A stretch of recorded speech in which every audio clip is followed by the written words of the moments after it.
નમસ્કાર મિત્રો, હું છું પ્રોફેસર શેષ કરણ ચારણ. તમે જોઈ રહ્યા છો મારો YouTube channel click for career. મિત્રો, આજે આપણે જે વિડીયો જે લેક્ચર લેવાનો છે આ છે આપણે ગુજરાતનો ઇતિહાસ અને સ્પેશિયલી મૌર્યકાલીન ગુજરાતનો ઇતિહાસ. જ્યારે ભારતમાં મૌર્ય સામ્રાજ્ય હતો, મૌર્ય સત્તા હતી, ત્યારે ગુજરાતની શું રાજનીતિક સ્થિતિ હતી અને મૌર્ય સમ્રાટોનો ગુજરાતમાં શું ફાળો હતો એની માહિતી હું આપને આ વિડીયોમાં આપીશ. મિત્રો, તમે ભારતનો ઇતિહાસ જ્યારે વાંચો ત્યારે એમાં દરેક લેક્ચર ભારતનો ઇતિહાસ લગતો જે લેક્ચર છે એની તમને વિસ્તૃત માહિતી મળશે. ત્યાં હું તમને બતાવું કે જ્યારે મૌર્ય સામ્રાજ્ય હતો એમનો સમયગાળો તમે જોશો તો 322 બીસીથી લઈ 185 બીસી સુધીનો મૌર્ય સામ્રાજ્યનો સમયગાળો હતો. અને 322 સૌથી પહેલાં મૌર્ય સામ્રાજ્યની સ્થાપના જે છે આ ચંદ્રગુપ્ત મૌર્ય કરી હતી. અને ચંદ્રગુપ્ત મૌર્ય જે છે આ સમયમાં નંદવંશનો છેલ્લો રાજા જે હતો જેનું નામ હતો ઘનાનંદ, એને ચાણક્યની સહાયતાથી, અથવા ચાણક્યનું બીજું નામ તમે જોશો વિષ્ણુગુપ્ત હતો, એની સહાયતાથી ઘનાનંદને હરાય મારે અને મૌર્ય સામ્રાજ્યની સ્થાપના કરી હતી મગધ માથે. જે એનો જે રાજ્ય હતો એનું નામ હતો મગધ. આ મગધ માથે મૌર્ય સામ્રાજ્યની સ્થાપના કરી ચંદ્રગુપ્ત મૌર્ય. ચંદ્રગુપ્ત મૌર્યનો જે જીવન પરિચય આવે છે એમાં એવું બતાવે છે કે નેપાલ જે દેશ છે ત્યાંની તલેટીમાં પીપળી વન એક રિયાસત છે, પીપળી વન, ત્યાંના મૌર્ય જાતિના આ એક નાયકનો દીકરો હતો ચંદ્રગુપ્ત મૌર્ય. અને ચાણક્યની સહાયતાથી છેલ્લો નંદ રાજા ઘનાનંદને હરાય 322 ઈસ્વીમાં મૌર્ય સામ્રાજ્યની સ્થાપના કરી હતી. અને ત્યારબાદ ચંદ્રગુપ્ત જ્યારે મગધનો સમ્રાટ બન્યો ત્યારે પહેલીવાર હિન્દુસ્તાનની વૈધાનિક સીમા જે છે આ હિન્દુકુશ પર્વત સુધી પહોંચી. અને ત્યારે ભારત માથે જે અલેક્ઝાન્ડર સિકંદર હતો એનો સેનાપતિ હતો સેલ્યુકસ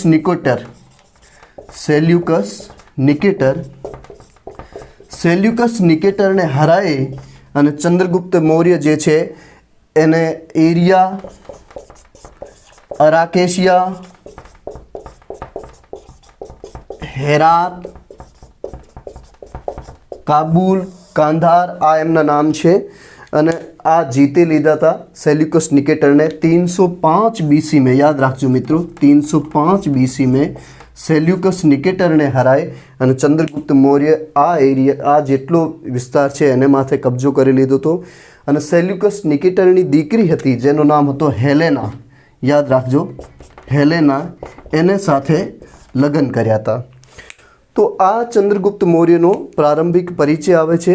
અને એના પછી ચંદ્રગુપ્ત મૌર્યનો જે શાસનગાળો જે હતો આ તમે જોશો તો 322થી લઈ અને 298 બીસી સુધીનો એનો સમયગાળો હતો ચંદ્રગુપ્ત મૌર્યનો શાસન સમય. અને એમાં તમે જોશો કે 298 પહેલી વાર ચંદ્રગુપ્ત મૌર્ય જે છે આ પ્રથમ જૈન સંગીતિનો આયોજન કર્યો હતો. પહેલી જૈન સંગીતિ 298 બીસીમાં ચંદ્રગુપ્ત મૌર્યને સમયમાં થઈ હતી. અને આ સંગીતિની જે અધ્યક્ષતા કરી હતી સ્થૂલભદ્ર અને સંભૂતિ વિજય આ બે જૈન સાધુ હતા જેની અધ્યક્ષતામાં પ્રથમ જૈન સંગીતિનું આયોજન 298 બીસીમાં ચંદ્રગુપ્ત મૌર્યને સમયમાં થયો હતો. અને ચંદ્રગુપ્ત મૌર્યને સમયમાં આ જૈન ધર્મની પહેલી સંગીતિ થઈ હતી. એના પછી ચંદ્રગુપ્ત મૌર્ય જે છે આ જૈન ધર્મના આ સંગીતિમાં બે ભાગ પડી ગયા હતા, એક દિગંબર અને એક શ્વેતાંબર જૈન. ચંદ્રગુપ્ત મૌર્ય જે છે આ દિગંબર જૈન પરંપરાનો અનુયાયી હતો. અને એને પછી ભદ્રબાહુ નામનો સાધુ જે હતો,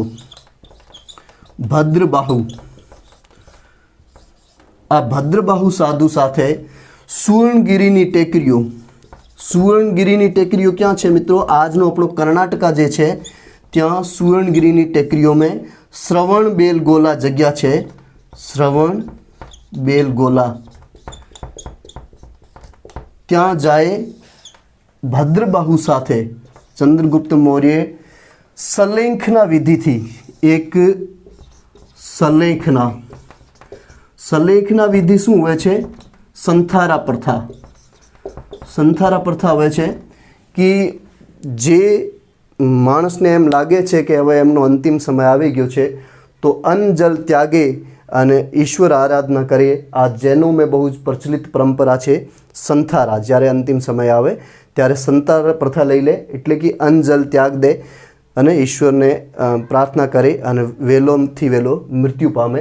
તો આ સલેંખના વિધિ અથવા સંથારા વિધિથી ચંદ્રગુપ્ત મૌર્ય જે છે સુવર્ણગીરીની ટેકરીઓ કર્ણાટકામાં શ્રવણબેલગોલા છે ત્યાં જાય પોતાને દેહ ત્યાગ કર્યો હતો 298 હવે આપણે સૌથી મહત્વપૂર્ણ વાત આવે છે કે આ ચંદ્રગુપ્ત મૌર્યનો જે છે ગુજરાતમાં શું ફાળો હતો, જે આપણો ટોપિક ચાલી રહ્યો છે.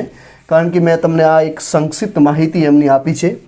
હવે આપણે મુખ્ય વાત આવે છે કે ચંદ્રગુપ્ત મૌર્યના સમયમાં ગુજરાત છે જે આ ગુજરાત પણ એમનું જ મગધ સામ્રાજ્યના અંડરમાં આવતું હતું.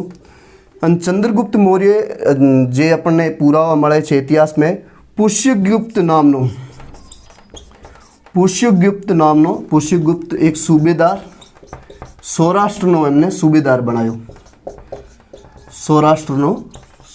બનાવ્યો. ચંદ્રગુપ્ત મૌર્ય કોને બનાવ્યો હતો? પુષ્યગુપ્ત વૈશ્યને. એનું નામ હતું પુષ્યગુપ્ત વૈશ્ય પૂરું નામ.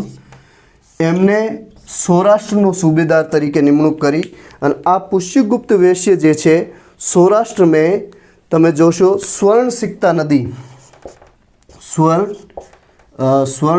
નદી છે. આ ગિરનારની તળેટીમાં ચાલે છે. ત્યાં સુદર્શન તળાવનો બાંધકામ કરાયું. સુદર્શન તળાવનું બાંધકામ કોણ કરાયું? પુષ્યગુપ્ત વૈશ્ય, જે ચંદ્રગુપ્ત મૌર્યનો સુબેદાર હતો. કયા પ્રાંતનો? સૌરાષ્ટ્ર પ્રાંતનો. સુવર્ણસિક્તા નદી માથે પહેલીવાર ખેતીવાડીનો વિકાસ કરવા માટે સુદર્શન તળાવનું નિર્માણ કરાયું હતું. એનો ઉલ્લેખ મળે છે. હવે આપણે એવામાં આવે છે કે એનો ઉલ્લેખ ક્યાંથી મળે? તો એનાથી પછી રુદ્રદામન એક શક રાજા હતો. રુદ્રદામન, એની પણ આગળ ચર્ચા કરશું. આ શક રાજા હતો રુદ્રદામન. એનો એક ગિરનારની તળેટીમાં શિલાલેખ મળે છે. ગિરનારની તળેટીમાં શિલાલેખ જે સંસ્કૃત ભાષામાં લખાયેલો છે. યાદ રાખજો મિત્રો, રુદ્રદામન જે શક ક્ષત્રપ હતો એમનો જે શિલાલેખ છે આ સંસ્કૃત ભાષામાં લખેલો હતો અને ગિરનારની તળેટી મળે છે. એમાં ઉલ્લેખ આવે છે, આ જે શિલાલેખ છે એમાં ઉલ્લેખ છે કે ચંદ્રગુપ્ત મૌર્યનો સુબેદાર પુષ્યગુપ્ત વૈશ્ય હતો અને આ અહીંયા સુવર્ણસિક્તા નદી માથે સુદર્શન તળાવનું નિર્માણ કરાયું હતું. તો આ હતો આપણે ગુજરાતને સામ્રાજ્યને લગતે મૌર્યકાલીન સામ્રાજ્યમાં ચંદ્રગુપ્ત મૌર્યનો ફાળો. પછી તમે જોશો ચંદ્રગુપ્ત મૌર્ય પછી એમનો દીકરો બિંદુસાર. યાદ રાખજો, બિંદુસાર મૌર્ય સમ્રાટ બને અને બિંદુસાર જ્યારે મૌર્ય સમ્રાટ બને તો એની સ્થિતિમાં જે મૌર્ય સામ્રાજ્ય હતો એનાથી કોઈ વધારે ચેન્જ નથી આવ્યો. અને બિંદુસારનો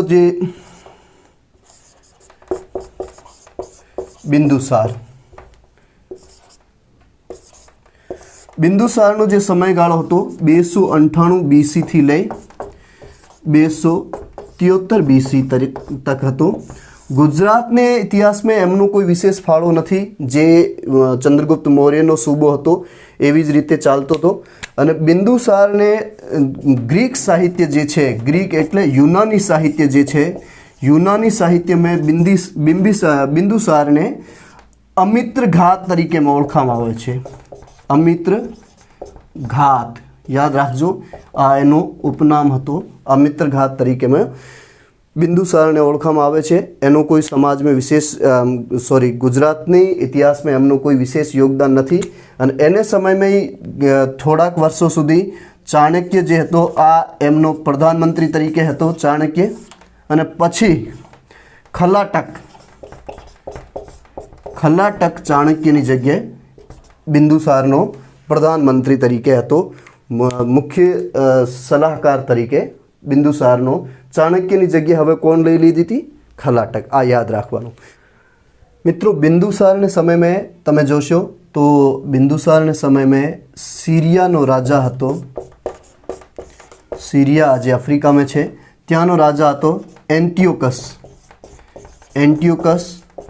એનો રાજદૂત હતો ડાઈમેકસ. याद રાખજો. डाइमेकस बिंदुसार ने दरबार में आयो तो और बिंदुसार 3 वस्तुओं की मांगणी करी थी. एक करी थी सूखा अंजीर, बीजी मदिरा मद्यपान और तीजी दार्शनिकोनी. सीरियाना नरेश एंटियोकस जे छे आ पहली 2 मांगणी एमनी पूरी करी थी. सूखा अंजीर और मदिरा भेजाया था और दार्शनिकों माटे ना पाड्यो तो, कारण कि सीरिया में त्यारे व्यक्ति स्वतंत्रता ने बहुत महत्व हतो. आ जेम एंटियोकस नो राजदूत डाइमेकस बिंदुसार ने दरबार में आयो तो, एवी ज रीते एनाथी पहला ज्यारे चंद्रगुप्त मौर्यनी अपने बात करता था 305 में ज्यारे सेल्यूकस निकेटर ने हरायो तो सेल्यूकस निकेटरनो राजदूत हतो, सेल्यूकस निकेटरनो जेनु नाम हतो मेगस्थनीज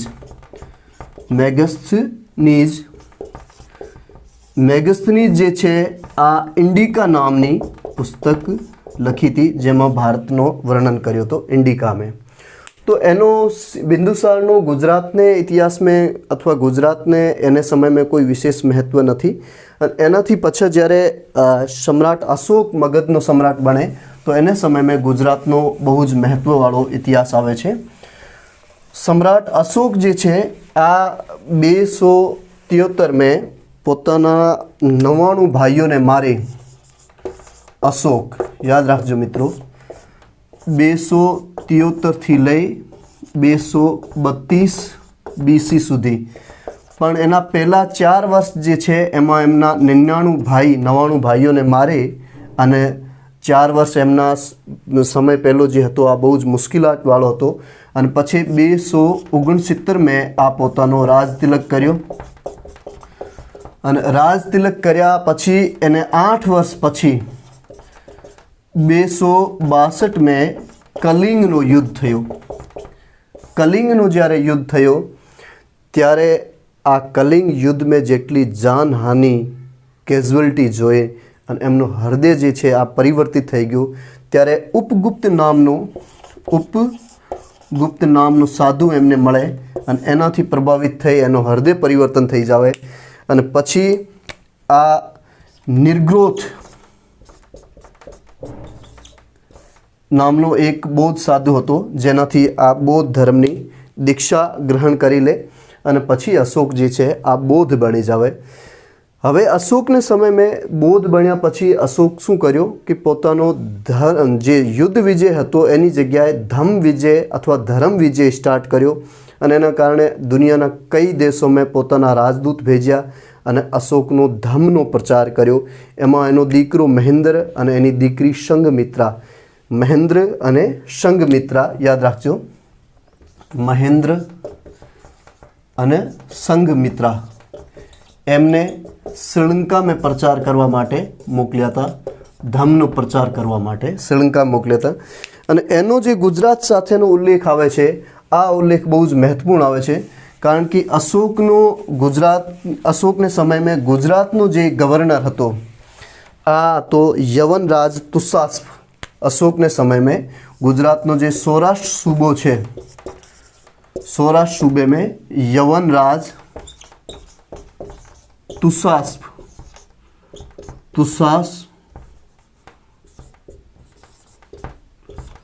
आ एमने समय में सौराष्ट्रनो गवर्नर हतो.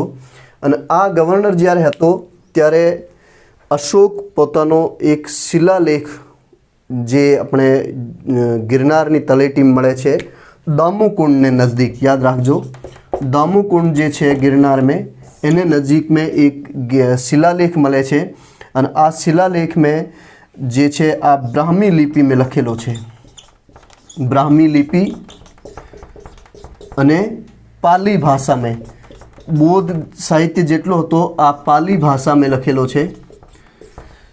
અને આ જે શિલાલેખ જે છે એમાં પહેલી વાર ઉલ્લેખ આવે છે કે અશોકને સમયમાં સૌરાષ્ટ્રનો જે ગવર્નર છે આ યવનરાજ તુષાસ્પ હતો।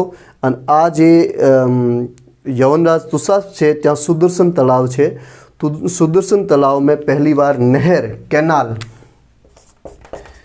કેનાલ જે છે, નહેર જે છે એમનું નિર્માણ કરાયું હતું ખેતીવાડીને ઉન્નત કરવા માટે। યવનરાજ તુષાસ્પ જે અશોકને સમયમાં સૌરાષ્ટ્રનો સુબેદાર હતો, ગવર્નર હતો। હવે અશોકના જે શિલાલેખ છે આ 13 શિલાલેખ છે।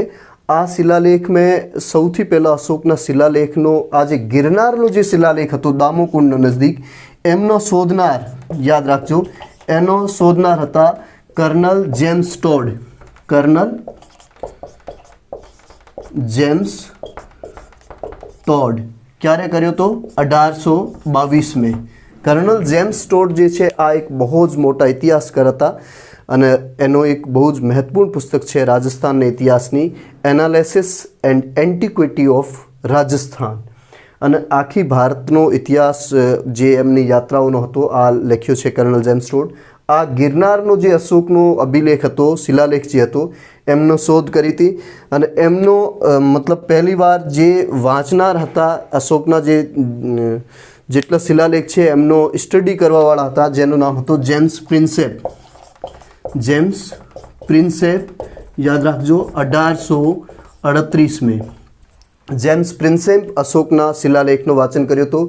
અને સૌથી પહેલાં જે અશોકના શિલાલેખ એ ગુજરાતી વ્યક્તિ જે હતા જે અશોકને શિલાલેખનો કમ્પ્લીટલી વાંચન કર્યું હતું એમનું નામ હતું ભગવાનલાલ ઇન્દ્રજી।